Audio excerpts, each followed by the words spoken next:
Hi అండి, నేను మీ రజనీని. ఈరోజైతే మనం ఎగ్ కర్రీ అయితే తయారు చేసుకుందాం. కావాల్సినన్ని ఎగ్గు ఉడకపెట్టేసుకోండి. ఎలా ఉడకపెట్టుకోవాలనుకుంటున్నారా? వాటర్ ఫుల్గా వేసుకోండి. అందులో కొద్దిగా సాల్టు, కొద్దిగా ఆయిల్ వేసి కుక్ చేసేయండి. ఎక్కడ గుడ్లు అయితే విడిపోకుండా ఉంటాయి. కుక్ చేసిన గుడ్లన్నీ ఇలా ఒలిచేసుకుని ఇలా ఆయిల్ అయితే యాడ్ చేసుకుని కొంచెం పసుపు యాడ్ చేసుకుని వేపేసుకోండి. పచ్చిమిర్చి ఉల్లిపాయలు బాగా గోల్డెన్ కలర్ వచ్చే వరకు వేపుకోండి. చూడండి, నేను ఇలా అయితే వేపేసుకుంటున్నాను. టేస్ట్ అయితే చాలా బాగుంటాయి. తినే కొద్ది తినాలనిపిస్తుంది ఈ కర్రీ.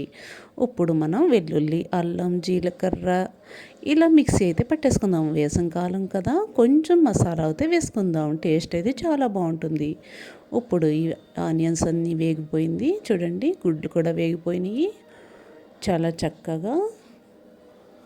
ఇప్పుడు మనం దీంట్లోకి చూడండి బంగాళాదుంప ముక్కలు అయితే వేసేసుకుందాం. గోల్డెన్ కలర్ వచ్చే వరకు వేపుకుందాం. ఇవి కూడా టేస్ట్ అయితే చాలా బాగుంటాయండి. బంగాళాదుంప ముక్కలు అంటే పిల్లలు పెద్దవాళ్ళు ఇష్టంగా తింటారు.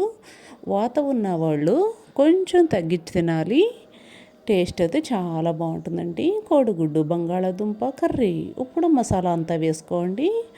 బాగా వేగనివ్వండి. స్మెల్ గమగమలాడుతూ ఉంటుంది. అద్భుతం, అమోఘం. కావాల్సినంత కల్లుప్పు, కావాల్సినంత పసుపు, కావాల్సినంత కారం ఇలా అయితే యాడ్ చేసుకోండి. బాగా మిక్స్ చేయండి. బాగా మగ్గించుకోండి. నేను 2 స్పూన్లు కారం అయితే యాడ్ చేస్తున్నాను.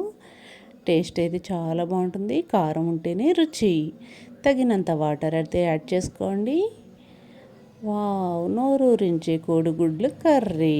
బంగాళాదుంప కోడిగుడ్డు సూపర్ టేస్టీ, అద్భుతం, అమోఘం. మీరు కూడా ఇలా తయారు చేసుకోవాలని కోరుకుంటున్నా. నేను మీ రజనీని.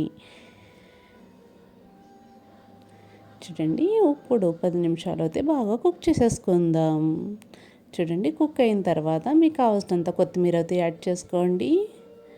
కర్రీ అయితే రెడీ అయిపోయింది. నా వీడియో నచ్చితే లైక్ చేయండి, షేర్ చేయండి, కామెంట్ పెట్టండి. నెక్స్ట్ వీడియోలో మళ్ళీ కలుద్దాం. నోరూరించే కోడిగుడ్లు కర్రీ. ఈ గుడ్లు తినటం వల్ల మనం వారానికి 3 గుడ్లన్నా తీసుకోండి. బాడీ పెయిన్స్ ఉండవు, ఒళ్ళు నొప్పులు ఉండవు. హెల్త్కి కూడా చాలా మంచిది. చూడండి, కావాల్సిన కోడిగుడ్లు, పప్పు, బచ్చల కూర, చూడండి బీట్రూట్ కర్రీ. వావ్, ఇన్ని ఐటమ్స్ అయితే నేను చేసేసుకున్నా. Chapati super tasty.